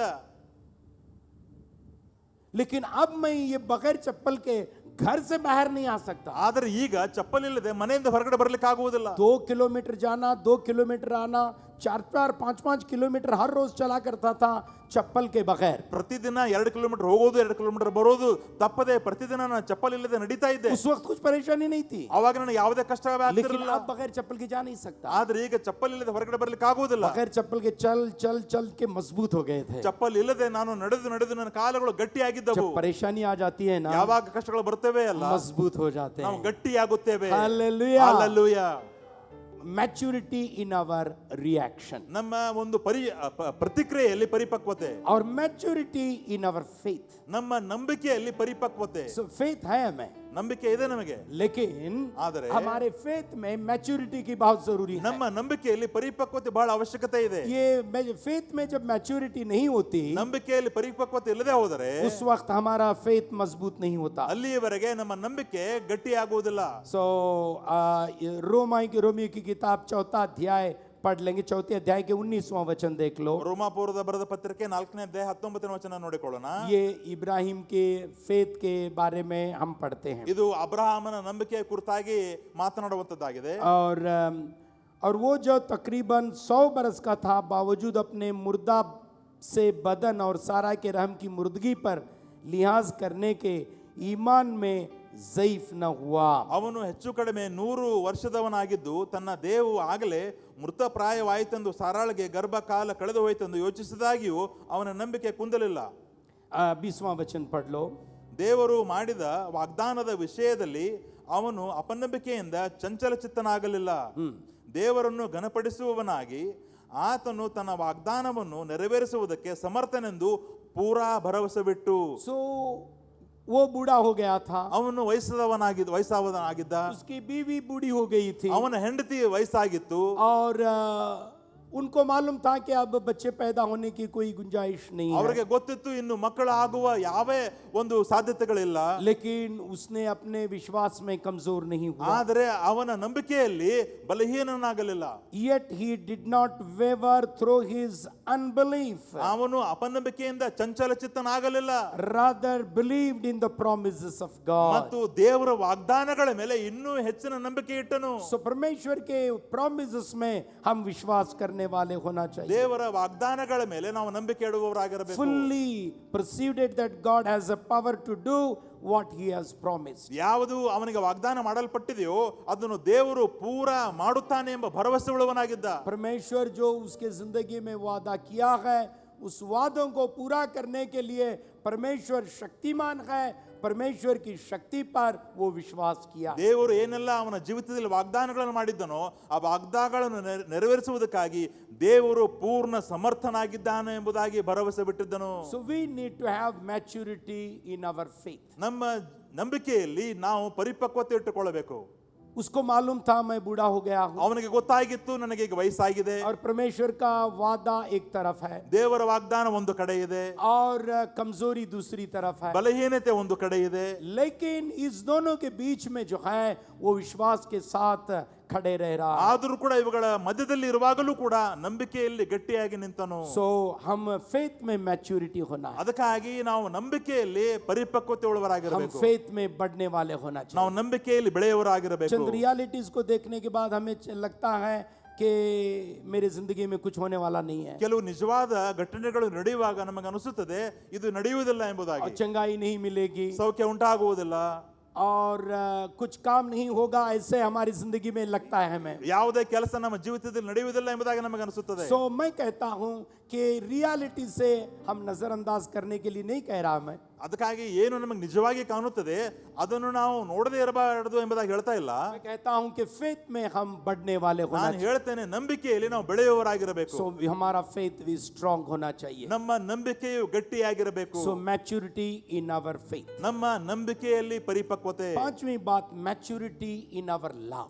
ಐದನೇದು ಪ್ರೀತಿಯಲ್ಲಿ ನಮ್ಮ ಒಂದು ಪರಿಪಕ್ವತೆ. हम सब प्रेम करने वाले हैं. ನಾವೆಲ್ಲರೂ ಪ್ರೀತಿ ಮಾಡುವವರು. There is nobody here who doesn't express love in his or in her life. ಅವಳು ಮತ್ತು ಅವನ ಜೀವಿತದಲ್ಲಿ ಪ್ರೀತಿಯನ್ನು ವ್ಯಕ್ತಪಡಿಸದೇ ಇರುವ ವ್ಯಕ್ತಿ ಯಾರೂ ಇಲ್ಲ ಇಲ್ಲಿ. There is nobody here. ಇಲ್ಲಿ ಯಾರು ಅಂತವರಿಲ್ಲ. हम सब सबसे प्यार और मोहब्बत करने वाले हो जाते हैं, ನಾವು ಎಲ್ಲರನ್ನು ಯಾವಾಗಲೂ ಪ್ರೀತಿ ಮಾಡುವವರಾಗಿದ್ದೇವೆ. लेकिन हमारी प्रेम जो है बहुत सेल्फिश हो जाती है. ಆದರೆ ನಮ್ಮ ಒಂದು ಪ್ರೀತಿಯು ಬಹಳಷ್ಟು ಸ್ವಾರ್ಥವಾಗಿರುತ್ತದೆ. एफिसियों की किताब 5वें अध्याय में हम ऐसे पढ़ते हैं, ಎಫೆಸ ಬರೆದ ಪತ್ರಿಕೆ 5ನೇ ಅಧ್ಯಾಯದಲ್ಲಿ ಹೀಗೆ ನಾವು ಓದುತ್ತೇವೆ, आपस अजीज फर्जंदों की तरह खुदा के मानिंद बनो, B imitators of God therefore as dearly children of God. ದೇವರ ಒಂದು ಪ್ರತಿರೂಪವನ್ನು ನೀವು ಬಿಂಬಿಸಿರಿ. So be the imitators of God ದೇವರ ಹಾಗೆ ನೀವು ಪ್ರತಿಬಿಂಬಿಸಬೇಕು. because you are the children of God. ಯಾಕಂತ ಹೇಳಿದರೆ ನೀವು ದೇವರ ಮಕ್ಕಳಾಗಿದ್ದೀರಿ.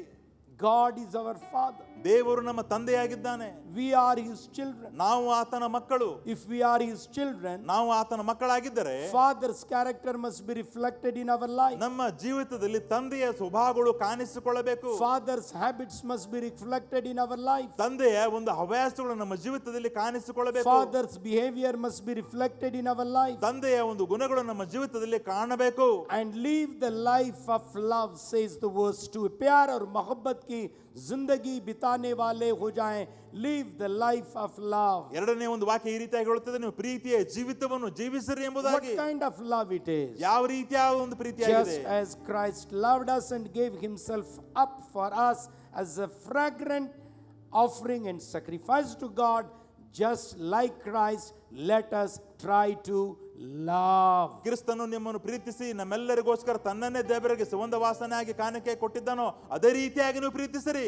So let us love as Christ loved. ಕ್ರಿಸ್ತನು ಪ್ರೀತಿಸಿದ ಹಾಗೆ ನಾವೆಲ್ಲರನ್ನು ಪ್ರೀತಿಸೋಣ. How is our love? ನಮ್ಮ ಪ್ರೀತಿ ಹೇಗಿದೆ? Our love is very selfish. ನಮ್ಮ ಒಂದು ಪ್ರೀತಿ ಬಹಳ ಸ್ವಾರ್ಥದ್ದಾಗಿದೆ. So we love only those who love us. ಯಾರು ನಮ್ಮನ್ನು ಪ್ರೀತಿಸುತ್ತಾರೋ ಅವರನ್ನು ಮಾತ್ರ ಪ್ರೀತಿಸುತ್ತೇವೆ. We help only those people who help us. ಯಾರು ನಮಗೆ ಸಹಾಯ ಮಾಡುತ್ತಾರೋ ಅವರಿಗೆ ಮಾತ್ರ ಸಹಾಯ ಮಾಡುತ್ತೇವೆ. We give to those only people who give to us. ಯಾರು ನಮಗೆ ಕೊಡುತ್ತಾರೆ ಅವರಿಗೆ ಮಾತ್ರ ನಾವು ಕೊಡುತ್ತೇವೆ. Our love must not be like that. ನಮ್ಮ ಪ್ರೀತಿ ಹಾಗಿರಬಾರದು. We need to have a mature love. ನಮ್ಮ ಒಂದು ಪ್ರೀತಿ ಪರಿಪಕ್ವತೆ ಉಳ್ಳ ಪ್ರೀತಿ ಇರಬೇಕು. What is the quality of the mature love? ಒಂದು ಪರಿಪಕ್ವತೆಯ ಒಂದು ಪ್ರೀತಿಯ ಒಂದು ವ್ಯಕ್ತಿಯ ಒಂದು ಸೂಚನೆ ಏನಾಗಿದೆ? It doesn't have selfishness. ಅದರಲ್ಲಿ ಯಾವುದೇ ಒಂದು ಸ್ವಾರ್ಥತೆ ಇರುವುದಿಲ್ಲ. If you look to बच्चों को जब देखेंगे ना, ಮಕ್ಕಳನ್ನು ನೀವು ನೋಡುವುದಾದರೆ अपने बच्चों को अपने पर प्यार करना, बच्चे चाहते हैं कि वो उनको प्यार करें. ಮಕ್ಕಳು ಬಯಸ್ತಾರೆ ಅವರು ನಮ್ಮನ್ನೇ ಪ್ರೀತಿ ಮಾಡಬೇಕು. So दूसरे के बच्चों को लेने के बाद वो बच्चों को अच्छा नहीं लगता. ಬೇರೆಯವರ ಮಕ್ಕಳನ್ನು ತೆಗೆದುಕೊಳ್ಳುವಾಗ ಆ ಮಕ್ಕಳು ಇಷ್ಟಪಡುವುದಿಲ್ಲ. So बहुत selfish हो जाते हैं. ಬಹಳ ಸ್ವಾರ್ಥಿಗಳಾಗಿ ಬಿಡ್ತಾರೆ. इसलिए बाइबल कहती है बच्चे मत बनो. ಅದಕ್ಕಾಗಿ ಬೈಬಲ್ ಹೇಳುತ್ತದೆ ನೀವು ಮಕ್ಕಳ ಹಾಗೆ ಆಗಬೇಡ್ರಿ. बढ़ना है हमें. ನಾವು ಬೆಳೆಯಬೇಕು. So हम छोटी छोटी चीजों से लड़ते हैं. ನಾವು ಚಿಕ್ಕ ಚಿಕ್ಕ ಕಾರ್ಯಗಳಿಗಾಗಿ ಜಗಳ ಮಾಡ್ತೇವೆ. छोटी छोटी चीजों से परेशान हो जाते हैं. ಚಿಕ್ಕ ಚಿಕ್ಕ ಕಾರ್ಯಗಳಿಗೋಸ್ಕರ ನಾವು ಬಹಳ ಸಮಸ್ಯೆಗೆ ಒಳಗಾಗ್ತೇವೆ. There should be maturity in love. ನಮ್ಮ ಪ್ರೀತಿಯಲ್ಲಿ ಒಂದು ಪರಿಪಕ್ವತೆ ಇರಬೇಕು. यीशु मसीह बता रहे हैं, ಯೇಸು ಸ್ವಾಮಿ ಹೇಳ್ತಾ ಇದ್ದಾರೆ, अगर अपनों को मोहब्बत करने वालों ही से मोहब्बत करोगे तो क्या ज्यादा करोगे? ನಿಮ್ಮನ್ನೇ ಪ್ರೀತಿಸುವವರನ್ನು ಪ್ರೀತಿಸುವುದಾದರೆ ನೀವು ಏನು ಹೆಚ್ಚದನ್ನಾಗಿ ಮಾಡಿದಿರಿ? अपनों को सलाम करने वालों ही को सलाम करोगे तो क्या ज्यादा करोगे? ಯಾರು ನಿಮಗೆ ಸಲಾಮ್ ಹೇಳ್ತಾರೋ ನಮಸ್ಕಾರ ಮಾಡ್ತಾರೋ ಯಾರು ಗೌರವಿಸುತ್ತಾರೋ ಅವರಿಗೆ ನೀವು ಗೌರವಿಸಿದರೆ ಅದರಿಂದ ಏನು ಲಾಭ? जो लोग आपको इज्जत देते हैं उन्हीं को अगर आप इज्जत दे रहे हैं तो क्या फायदा है? ಯಾರು ನಿಮ್ಮನ್ನು ಗೌರವಿಸುತ್ತಾರೋ ಅವರಿಗೆ ನೀವು ಗೌರವ ಕೊಟ್ಟರೆ ಅದರಿಂದ ಏನು ಲಾಭ? सब लोग वैसे करते हैं, ಎಲ್ಲರೂ ಹಾಗೆ ಮಾಡ್ತಾರೆ. लेकिन मैं तुमसे कहता हूं कि अपने दुश्मन से प्यार करो. ಆದ್ರೆ ನಾನು ನಿಮಗೆ ಹೇಳ್ತೇನೆ ನಿಮ್ಮ ವೈರಿಗಳನ್ನು ನೀವು ಪ್ರೀತಿಸಿರಿ. क्या है उसका मतलब? ಏನು ಅದರ ಅರ್ಥ? हमारे लव में हम मैच्योर होना ನಮ್ಮ चाहिए. ಪ್ರೀತಿಯಲ್ಲಿ ನಾವು ಪರಿಪಕ್ವತೆ ಹೊಂದಿಕೊಳ್ಳಬೇಕು. वो सब इमेच्योर लव है, वो अपनों को मोहब्बत करने वाले. ತಮ್ಮವರನ್ನೇ ಪ್ರೀತಿಸುವುದು ಅದು ಬಹಳ ಯಾವುದೇ ಪರಿಪಕ್ವತೆ ಇಲ್ಲದಿರುವ ಒಂದು ಪ್ರೀತಿ. और उसमें जब हम मैच्योर हो जाते हैं ना, ಯಾವಾಗ ಅದರಲ್ಲಿ ನಾವು ಪರಿಪಕ್ವತೆ ಹೊಂದಿಕೊಳ್ಳುತ್ತೇವೆಯೋ परमेश्वर की आशीषों के लिए हम जाने अनजाने एक बड़ा दरवाजा खोल देते हैं. ದೇವರ ಆಶೀರ್ವಾದಕ್ಕಾಗಿ ನಾವು ತಿಳಿಯದೆ ಆ ಬಾಗಿಲುಗಳನ್ನು ತೆರೆಯುತ್ತೇವೆ. और छठी बात जो है, ಆರನೇದು मैच्योरिटी इन आवर कैरेक्टर. ನಮ್ಮ ಒಂದು ಗುಣಗಳಲ್ಲಿ ಪರಿಪಕ್ವತೆ. Our character should be mature. ನಮ್ಮ ಒಂದು ಗುಣಗಳು ಸ್ವಭಾವಗಳು ಪರಿಪಕ್ವತೆ ಉಳ್ಳದಾಗಿರಬೇಕು. Our talk and our walk both are the reflection of our character. ನಮ್ಮ ಮಾತು ಮತ್ತು ನಡೆಯುವುದು ಎರಡೂ ಕೂಡ ನಮ್ಮ ಒಂದು ಸ್ವಭಾವದ ಪ್ರತಿಕ್ರಿಯೆಯಾಗಿದೆ. If you want to have the maturity in these two areas, ಈ ಎರಡು ಕ್ಷೇತ್ರಗಳಲ್ಲಿ ಪರಿಪಕ್ವತೆ ಬೇಕಾದರೆ we need to have maturity in our character. ನಮ್ಮ ಒಂದು ಸ್ವಭಾವಗಳಲ್ಲಿ ನಮಗೆ ಪರಿಪಕ್ವತೆ ಇರಬೇಕು. If we want to have the maturity in our character, ನಮ್ಮ ಸ್ವಭಾವದಲ್ಲಿ ಪರಿಪಕ್ವತೆ ಹೊಂದಿಕೊಳ್ಳಬೇಕಾದರೆ automatically it doesn't come. ಅದು ಆಟೋಮೆಟಿಕ್ ಆಗಿ ಬರುವುದಿಲ್ಲ. Naturally it doesn't come. ಅದು ಸ್ವಾಭಾವಿಕವಾಗಿ ಬರುವುದಿಲ್ಲ. Spontaneously it doesn't come. ಅಕಸ್ಮಾತ್ವಾಗಿ ಸಡನ್ ಆಗಿ ಅದು ಬರುವುದಿಲ್ಲ. Training is needed. ಅದಕ್ಕೆ ತರಬೇತಿ ನಮಗೆ ಬೇಕು. Effort is needed. ಅದಕ್ಕೆ ನಾವು ಏನಾದರೂ ಪರಿಶ್ರಮ ಪಡಬೇಕು. Work is needed to do upon it. ಅದರ ಮೇಲೆ ಕೆಲಸ ಮಾಡುವುದಕ್ಕಾಗಿ ನಾವು ಕಷ್ಟಪಡಲೇಬೇಕು. That is what Paul is talking in 1 Corinthians chapter 9. ಅದನ್ನೇ ಪೌಲನು 1ನೇ ಕೊರಿಂಥ ಬರೆದ ಪತ್ರಿಕೆಯಲ್ಲಿ 9ನೇ ಅಧ್ಯಾಯದಲ್ಲಿ ಹೇಳ್ತಾ ಇದ್ದಾನೆ. Let's go and read verse 24 to 27 in Kannada first. 24ರಿಂದ 27ನೇ ವಚನದವರೆಗೆ ಕನ್ನಡದಲ್ಲಿ ನಾವು ಓದಿಕೊಳ್ಳೋಣ.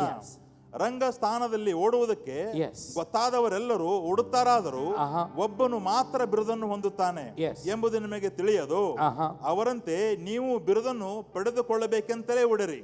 ಅದರಲ್ಲಿ ಹೋರಾಡುವವರೆಲ್ಲರೂ ಎಲ್ಲಾ ವಿಷಯಗಳಲ್ಲಿ ಮಿತವಾಗಿರುತ್ತಾರೆ. ಅವರು ಬಾಡಿ ಹೋಗುವ ಜಯಮಾಲಿಕೆಯನ್ನು ಹೊಂದುವುದಕ್ಕೆ ಸಾಧನೆ ಮಾಡುತ್ತಾರೆ. ನಾವಾದರೂ ಬಾಡಿ ಹೋಗದ ಜಯಮಾಲಿಕೆಯನ್ನು ಹೊಂದುವುದಕ್ಕೆ ಸಾಧನೆ ಮಾಡುವವರಾಗಿದ್ದೇವೆ. Yes. ಹೀಗಿರಲಾಗಿ ನಾವು ಸಹ ಗುರಿ ಗೊತ್ತಿಲ್ಲದವನಾಗಿ ಓಡದೆ ಗೆಲ್ಲಬೇಕೆಂದಿರುವ ಅವರಂತೆಯೇ ಓಡುತ್ತೇನೆ. ನಾನು ಗಾಳಿಯನ್ನು ಗುದ್ದುವವನಾಗಿರದೆ ಗೆಲ್ಲಬೇಕೆಂಬುದಾಗಿ ಗುದ್ದಾಡುತ್ತೇನೆ.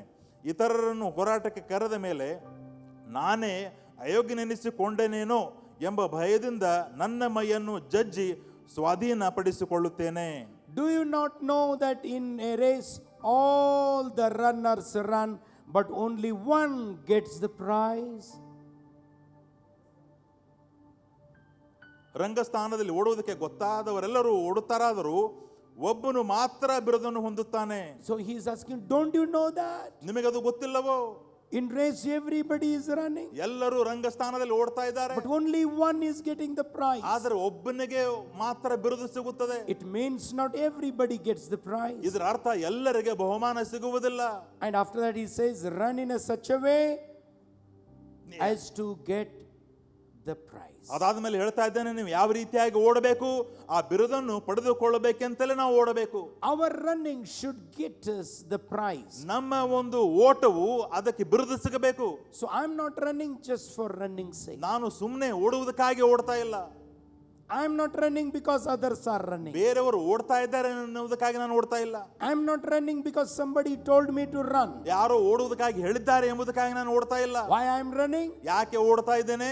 I need to get the prize. ನನಗೆ ಅದು ಬಿರುದು ಸಿಗಬೇಕು. So therefore there should be goal in our life, says Paul here in this talk. ಅದಕ್ಕಾಗಿ ಪೌಲನು ಇಲ್ಲಿ ಆ ಒಂದು ಕಾರ್ಯವನ್ನು ಹೇಳ್ತಾ ಇದ್ದಾನೆ. So we need to run to get the prize. ಅದಕ್ಕಾಗಿ ನಾವು ಆ ಬಿರುದನ್ನು ಹೊಂದಿಕೊಳ್ಳಬೇಕು. In verse 25, 25ನೇ ವಚನದಲ್ಲಿ, everyone who competes in the game goes into strict training. ಯಾರೆಲ್ಲ ಅದರಲ್ಲಿ ಸಾಧನೆ ಮಾಡ್ತಾರೋ ಅವರು ಬಹಳ ಕಠಿಣವಾದ ಪರಿಶ್ರಮಕ್ಕೆ ಒಳಗಾಗ್ತಾರೆ. In verse 25 says, everyone who is competing in the game, he goes in a strict training. ಯಾರೆಲ್ಲ ಅದರಲ್ಲಿ ಪಾಲುಗಾರರಾಗ್ತಾರೋ ಅವರು ಬಹಳ ಕಠಿಣ ಸಾಧನೆಗೆ ಒಳಗಾಗುತ್ತಾರೆ. So we have to have a training. ಅದಕ್ಕಾಗಿ ನಮಗೆ ಒಂದು ಕಠಿಣ ತರಬೇತಿ ಇರಬೇಕು. We need to train our character. ನಮ್ಮ ಸ್ವಭಾವಕ್ಕೆ ನಾವು ತರಬೇತಿಯನ್ನು ಕೊಡಬೇಕು. We need to tame our character. ನಮ್ಮ ಸ್ವಭಾವವನ್ನು ನಾವು ತಿದ್ದಿಕೊಳ್ಳಬೇಕು. The wild animals are different than the animals who are domesticated at home. ಅರಣ್ಯದಲ್ಲಿರುವ ಪ್ರಾಣಿಗಳಿಗಿಂತ ಮನೆಯಲ್ಲಿರುವ ಪ್ರಾಣಿಗಳಿಗೆ ಬಹಳ ವ್ಯತ್ಯಾಸವಿದೆ. They are not tamed. ಆ ಪ್ರಾಣಿಗಳನ್ನ ತರಬೇತಿ ಪಡಿಸಿಲ್ಲ. They are not controlled. ಅದನ್ನು ಕಂಟ್ರೋಲ್ ಮಾಡಲಿಕ್ಕೆ ಆಗುವುದಿಲ್ಲ. They don't obey the things that is needed to be obeyed. ಯಾವುದೆಲ್ಲ ಅವು ವಿಧೇಯಕ ಆಗಬೇಕು ಅವುಗಳಿಗೆ ಅವು ವಿಧೇಯ ಆಗುವುದಿಲ್ಲ. But that is not the case with the domesticated animals. ಆದರೆ ಮನೆಗಳಲ್ಲಿರುವ ಪ್ರಾಣಿಗಳ ವಿಷಯದಲ್ಲಿ ಹಾಗೆ ಅಲ್ಲ. Because they are domesticated. ಯಾಕಂತ ಹೇಳಿದ್ರೆ ಮನೆಯಲ್ಲಿ ಸಾಕುತ್ತೇವೆ. They are controlled. ಅವುಗಳನ್ನು ನಾವು ಕಂಟ್ರೋಲ್ They ಮಾಡ್ತೇವೆ. are tamed. ಅವುಗಳನ್ನು ನಾವು ತಿದ್ದುತ್ತೇವೆ. Same way is our character. ಅದೇ ರೀತಿಯಾಗಿದೆ ನಮ್ಮ ಒಂದು ಸ್ವಭಾವ. I think we need to trim our character. ಅದಕ್ಕಾಗಿ ನಾವು ನಮ್ಮ ಸ್ವಭಾವವನ್ನು ತಿದ್ದಬೇಕು, ತರಬೇತಿ ಪಡಿಸಿಕೊಳ್ಳಬೇಕು. So therefore I do not run like a man running aimlessly. ಅದಕ್ಕಾಗಿ ಗುರಿ ಗೊತ್ತಿಲ್ಲದವನಾಗಿ ನಾನು ಓಡುವವನಲ್ಲ. I do not fight like a man beating in the air. ಗಾಳಿಯಲ್ಲಿ ಗುದ್ದಾಡುವ ರೀತಿಯಲ್ಲಿ ನಾನು ಗುದ್ದಾಡುವುದಿಲ್ಲ. No. ಇಲ್ಲ. I beat my body. ನನ್ನ ಶರೀರವನ್ನು ನಾನು ಗುದ್ದುತ್ತೇನೆ. What does that mean? ಏನು ಅದರ ಅರ್ಥ? I correct myself. ನನ್ನನ್ನೇ ನಾನು ಸರಿಪಡಿಸಿಕೊಳ್ತೇನೆ. I rebuke myself. ನನ್ನನ್ನೇ ನಾನೇ ನಾನು ಕೋಪಗೊಳ್ತೇನೆ, ಗದರಿಸ್ತೇನೆ. I condemn myself. ನನ್ನನ್ನೇ ನಾನು ದೂಷಿಸುತ್ತೇನೆ. I punish myself. ನನ್ನನ್ನೇ ನಾನು ಶಿಕ್ಷೆಗೆ ಒಳಪಡಿಸುತ್ತೇನೆ. We need to get ourselves trained and trimmed in our life. ನಮ್ಮ ಜೀವಿತದಲ್ಲಿ ನಮ್ಮನ್ನೇ ನಾವು ತಿದ್ದುಕೊಳ್ಳಬೇಕು, ಸರಿಪಡಿಸಿಕೊಳ್ಳಬೇಕು. We need to have a maturity in our attitude. ನಮ್ಮ ಒಂದು ಮನೋಭಾವನೆಯಲ್ಲಿ ಪರಿಪಕ್ವತೆ ಇರಬೇಕು. Let's go to the book of Philippians. Philippi ಬರೆದ ಪತ್ರಿಕೆಗೆ ನಾವು ಹೋಗೋಣ. Chapter 2, 2ನೇ ಅಧ್ಯಾಯ, verse 3 onwards. 3ನೇ ವಚನದಿಂದ, Do nothing out of selfish ambition. ಪಕ್ಷಪಾತದಿಂದಾಗಲಿ ಹೊನೆ ಹೆಮ್ಮಿಂದಾಗಲಿ ಏನು ಮಾಡಬೇಡ್ರಿ. Do nothing selfish ambition. ಒಂದು ಸ್ವಾರ್ಥ ಗುರಿಯಿಂದ ಏನು ಮಾಡಬೇಡ್ರಿ. We are becoming so selfish in our lives. ನಮ್ಮ ಜೀವಿತದಲ್ಲಿ ನಾವು ಬಹಳ ಸ್ವಾರ್ಥಿಗಳಾಗುತ್ತೇವೆ. Me, my family, ನಾನು ನನ್ನ ಕುಟುಂಬ, me, my children, ನಾನು ನನ್ನ ಮಕ್ಕಳು, me, my future. ನಾನು ನನ್ನ ಭವಿಷ್ಯ. These are the things that we concentrate. ಇದೆಲ್ಲವನ್ನು ನಾವು ಬಹಳವಾಗಿ These are ಗಮನ the ಬಿಡುತ್ತೇವೆ. ಇದೇ ಕಾರ್ಯಗಳನ್ನು ನಾವು ಕಾನ್ಸಂಟ್ರೇಟ್ ಮಾಡುವವರಾಗಿದ್ದೇವೆ. ನಾವು ಈ ಎಲ್ಲಾ ಕಾರ್ಯಗಳನ್ನು ಬಹಳವಾಗಿ ಗಮನ ಬಿಟ್ಟು ನೋಡ್ತೇವೆ. Or there are 7 things that I told you today. ಅದಕ್ಕಾಗಿ ನಿಮಗೆ ನಾನು ಇವತ್ತು 7 ಸಂಗತಿಗಳನ್ನು ಹೇಳಿದ್ದೇನೆ. Number 1, ಒಂದನೇದು, हमारे बातों में हमें मैच्योरिटी चाहिए. ನಮ್ಮ ಒಂದು ಮಾತುಗಳಲ್ಲಿ ಪರಿಪಕ್ವತೆ ಇರಬೇಕು. We need to have a maturity. हम हमारे ख्यालात में हमें मैच्योरिटी की जरूरत है. ನಮ್ಮ ಒಂದು ಆಲೋಚನೆಗಳಲ್ಲಿ ಪರಿಪಕ್ವತೆ ಇರಬೇಕು. हमारे रद्द अमल, हमारे रिएक्शन में हमें ನಮ್ಮ मैच्योरिटी चाहिए. ಪ್ರತಿಕ್ರಿಯೆಯಲ್ಲಿ ಪರಿಪಕ್ವತೆ ಇರಬೇಕು. हमारे विश्वास में हमें मैच्योरिटी चाहिए. ನಮ್ಮ ನಂಬಿಕೆಯಲ್ಲಿ ನಮಗೆ ಪರಿಪಕ್ವತೆ ಇರಬೇಕು. हमारे प्रेम में हमें एक मैच्योरिटी चाहिए. ನಮ್ಮ ಪ್ರೀತಿಯಲ್ಲಿ ಒಂದು ಪರಿಪಕ್ವತೆ ಇರಬೇಕು. हमारे कैरेक्टर में एक मैच्योरिटी चाहिए. ನಮ್ಮ ಸ್ವಭಾವದಲ್ಲಿ ಪರಿಪಕ್ವತೆ ಇರಬೇಕು. हमारे रवैया यानी हमारे एटीट्यूड, मनोभाव में मैच्योरिटी चाहिए. ನಮ್ಮ ಮನೋಭಾವನೆಯಲ್ಲಿ ಪರಿಪಕ್ವತೆ ಇರಬೇಕು. और हमारी जिंदगी में हमें एक मैच्योरिटी चाहिए. ನಮ್ಮ ಜೀವಿತದಲ್ಲಿ ಒಂದು ಪರಿಪಕ್ವತೆ ಇರಬೇಕು. आज हम परमेश्वर से प्रार्थना करने के लिए जा रहे हैं. ಇವತ್ತು ನಾವು ದೇವರಲ್ಲಿ ಪ್ರಾರ್ಥನೆ ಮಾಡಿಕೊಳ್ಳೋಣ. ऐ परमेश्वर, मैं मैच्योर बनना चाहता ಓ हूँ. ದೇವರೇ, ನಾನು ಪರಿಪಕ್ವತೆ ಉಳ್ಳ ವ್ಯಕ್ತಿ ಆಗಬೇಕು. Amen, amen, amen, amen. Hallelujah, hallelujah, hallelujah. हम बच्चे हैं परम पिता के, बढ़ना है हमें वचनों में. हम बच्चे परम पिता के, खड़े हो जाओ सब मिलकर. बढ़ना है हमें वचनों में. हमारे जिंदगी में हमें मैच्योरिटी चाहिए. ನಮ್ಮ ಜೀವನದಲ್ಲಿ ನಮಗೆ ಪರಿಪಕ್ವತೆ ಅವಶ್ಯಕತೆ ಇದೆ. परमेश्वर, मैं बढ़ना चाहता हूँ. ದೇವರೇ, ನಾನು ಬೆಳೆಯಲು ಆಶಿಸುತ್ತೇನೆ. मैं छोटा बच्चा नहीं बनना चाहता. ನಾನು ಚಿಕ್ಕ ಮಗುವಾಗಿ ಇರುವುದು मेरी ಬೇಡ. जिंदगी में मैं बढ़ना चाहता हूँ. ನಾನು ನನ್ನ ಜೀವನದಲ್ಲಿ ಬೆಳೆಯಬೇಕು. चंद लोग आम जब लेते हैं तो कहते हैं वो मैच्योर नहीं हुआ है, पक्का नहीं है. ನಾವು ಕೆಲವೊಮ್ಮೆ ಮಾವಿನ ಹಣ್ಣುಗಳನ್ನು ತೆಗೆದುಕೊಳ್ಳುವಾಗ ನಮ್ಗೆ ಗೊತ್ತಾಗ್ತದೆ ಅದು ಇನ್ನೂ ಸರಿಯಾಗಿ ಹಣ್ಣು ಆಗಿಲ್ಲ. वो इस्तेमाल नहीं करते हैं ಅದನ್ನು ನಾವು ತಿನ್ನೋದಿಲ್ಲ. क्योंकि मैच्योर नहीं हुआ है, ಯಾಕೆಂತ ಹೇಳಿದ್ರೆ ಸರಿಯಾಗಿ ಅದು ಹಣ್ಣು ಆಗಿಲ್ಲ, ಪಕ್ವ ಆಗಿಲ್ಲ, पक्का नहीं है. ಪಕ್ವ ಆಗಿಲ್ಲ. ये वाटरमेलन हम खरीदते हैं, अब वाटरमेलन का बिजनेस है. ನಾವು ಕಲ್ಲಂಗಡಿ ಹಣ್ಣುಗಳನ್ನು ತೆಗೆದುಕೊಳ್ತಿದೀವಲ್ಲ, और चंद लोग वो जो है वाटरमेलन पक्का नहीं है, ಕೆಲವು ಕಲ್ಲಂಗಡಿ ಹಣ್ಣುಗಳನ್ನು ತೆಗೆದುಕೊಳ್ಳುವಾಗ ಅವರು ಸರಿಯಾಗಿ ಹಣ್ಣಾಗಿರುವುದಿಲ್ಲ. वो खाते नहीं हम, ಅಂಥವನ್ನ ನಾವು ತಿನ್ನೋದಿಲ್ಲ, वो काटते नहीं हम. ಅದನ್ನ ಕಟ್ ಮಾಡೋದಿಲ್ಲ.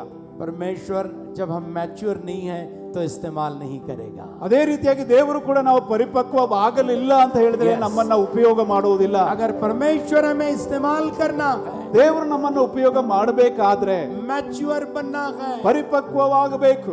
हमारी जुबान में मैच्योरिटी, ನಮ್ಮ ಮಾತುಗಳಲ್ಲಿ ಪರಿಪಕ್ವತೆ, मेरे ख्याल में ನನ್ನ मैच्योरिटी, ವಿಚಾರಗಳಲ್ಲಿ ಪರಿಪಕ್ವತೆ, मेरे विश्वास में मैच्योरिटी, ನಮ್ಮ ನಂಬಿಕೆಗಳಲ್ಲಿ ಪರಿಪಕ್ವತೆ, मेरे प्यार और मोहब्बत में मैच्योरिटी, ನನ್ನ ಪ್ರೀತಿಯ ಒಂದು ಜೀವನದಲ್ಲಿ ಪರಿಪಕ್ವತೆ, मेरे कैरेक्टर में, किरदार में, स्वभाव में मैच्योरिटी. ನನ್ನ ಗುಣ ಸ್ವಭಾವಗಳಲ್ಲಿ ಒಂದು ಪರಿಪಕ್ವತೆ. कितने लोग मैच्योरिटी चाहते हैं? ಎಷ್ಟು ಜನ ಈ ಭಾಗಗಳಲ್ಲಿ ಪರಿಪಕ್ವತೆ ಬಯಸ್ತಾ ಇದ್ದಾರೆ? कितने लोग चाहते हैं कि मैच्योरिटी मुझे चाहिए? ಪರಿಪಕ್ವತೆ ಬೇಕು ಎಂಬುದಾಗಿ ಆಗ್ರಹಿಸುವಂತ. अब थोड़ी आराधना करने के लिए जा ಸ್ವಲ್ಪ रहे ನಾವು हैं ಆರಾಧನೆ ಮಾಡ್ತೇವೆ. और आराधना के दौरान परमेश्वर कार्य करने के लिए जा रहा है. ಈ ಆರಾಧನೆ ಮಧ್ಯದಲ್ಲಿ ದೇವರು ನಮ್ಮ ಒಬ್ಬೊಬ್ಬರ ಹೃದಯದಲ್ಲಿ ಕಾರ್ಯ ಮಾಡ್ತಾರೆ. Hallelujah, hallelujah.